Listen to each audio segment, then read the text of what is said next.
on teenagers, so for everyone to look at. Representative Antos? Thank you, Mr. Chairman. Thank you for taking my question.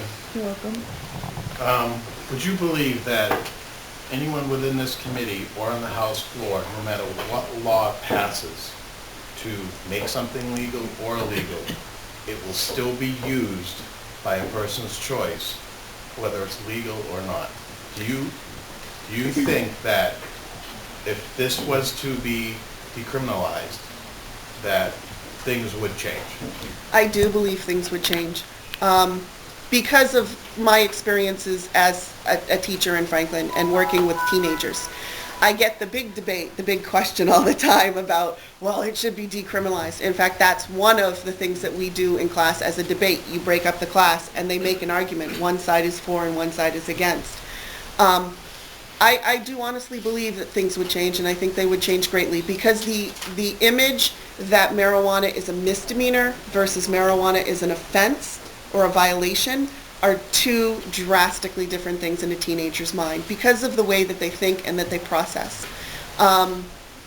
So the ones that are not using right now because it's a misdemeanor and you could go to jail and you could get a big fine, those kids will probably step back a little bit and say, well, it's like getting a speeding ticket, and well, that's not as bad, so they're more likely to try it. And I've had conversations with kids where they're like, I will never do it because it's not good for you. And then I've had some that said, well, maybe if it wasn't illegal, then I might try it. So I think as you take those steps and you turn it into a violation, that you will see a change. Most teenagers have a curiosity to at least try something, whether they see it around them or see their parents using it. But from my personal experiences, what's keeping me from trying it is I know the effects it can do on your body, but the main thing for me is fear of punishment from my parents. What would happen to me if I got caught? And I feel like that is the same for the other members in this group. And if the punishment, which is the fear that keeps a lot of people from having that curiosity, if that was lowered, it would greatly change the mindset of many youth. Representative Penelakis? Yes, I don't have a question. I would just like to thank the teacher for bringing it. Thank you. You're welcome. And I'd like to thank the young ladies who've been very impressive. Thank you. And the young man as well. Or one young man. Thank you all. Thank you.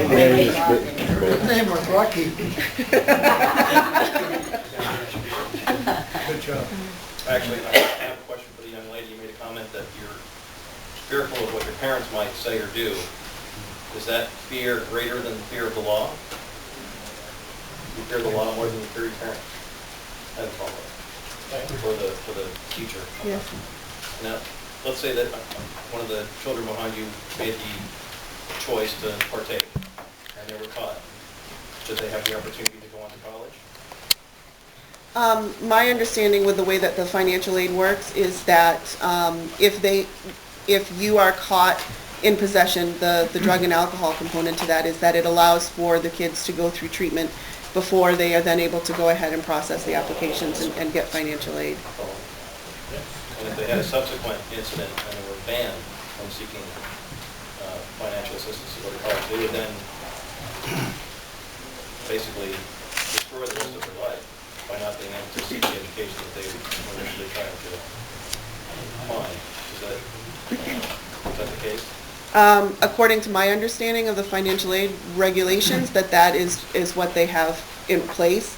I think there are consequences for actions, natural consequences, and if you violate the law, that is the natural consequence as far as financial aid goes. So, Thank you. You're welcome. You have a question? You have written testimony?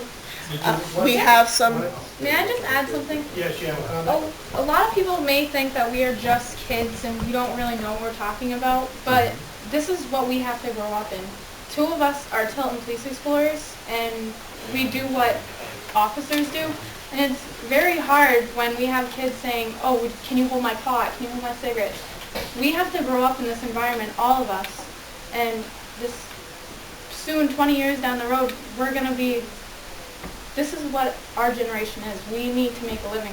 You can't have marijuana being legal. This is just a step towards it being legal, and it's just it's not gonna work. It's just a violation. And the reason that I'm more terrified of the law than my parents is because I know that a couple of years down the road, I'm almost to the point where I'm graduating high school and I can have the choice whether I speak to my parents again. But the law can determine what I do with the rest of my life. Representative Anto. Thank you, Mr. Chair. Would you believe that there has been a generation that went through the same process with alcohol? Is that for any of us to answer? That's- For me, a gen, Directly. it's okay. The there was, I know that there was issues with the alcohol. I know that the drinking age for alcohol was 18 and then it was 21. I know back in the 1920s there was the